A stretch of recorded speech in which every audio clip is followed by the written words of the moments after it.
The engineering education scheme in Wales, we set up 25 years ago, 25th year, but we're there to encourage children to get interested in what is now known STEM, science, technology, engineering and mathematics, but with a particular focus on engineering.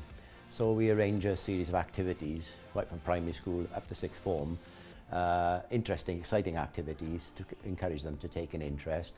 But also we hope it gives them an insight into the importance of mathematics and science, which are important for engineering, but through applying them in activities to give more meaning to those subjects.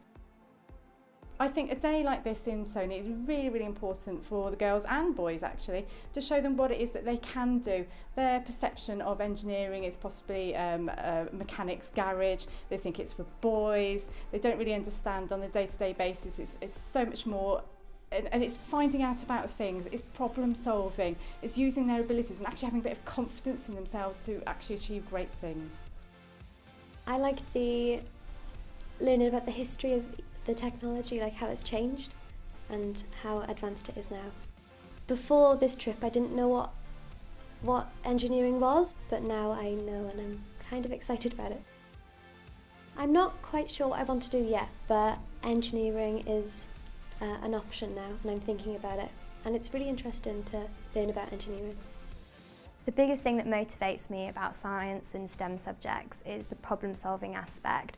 It's the way that each of those subjects can be applied into everyday life and that can make a huge difference. So whether it's an engineer, solving the issues that we have with global warming, it could be a huge medical come through that is brought through, anything like that any part of engineering can touch somebody in everyday life, and that's why I went into engineering.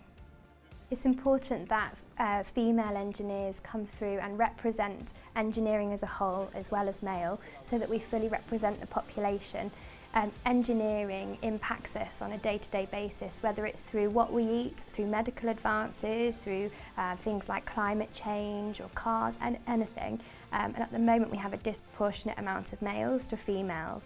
Where it impacts us in everyday life, and every day's population is a 50-50 split of male and females, I think it's really important that more females come through and study engineering. Engineering UK, who do some stats, produced a report and they reckon we're going to need 1.8 million engineers by 2022. And of course, if we're going to remain competitive in the world, engineering is important, manufacturing is important, so we're going to have more engineers, technicians for the future. We're looking for creative people. We're looking for people with a good analytical mind and, more importantly, good communicators. Engineers become leaders, and those leaders really need to push the key messages through to help drive and deliver the changes of our business, which will make us sustainable for the future. We are encouraged by the responses we are getting, and we're beginning to track engineers now who actually went through the scheme and are now practicing engineers. They all speak very highly of it, how it influenced them, how it helped them. We are fairly confident we are contributing to the gradual increase in the uptake of the STEM subjects. My message to anyone out there considering engineering or considering a pathway like I have taken is to grab every opportunity available to you. So when I was at school, I had the opportunity to take my sciences separately. I also had the opportunity to do a GCSE in manufacturing, and I chose to do that.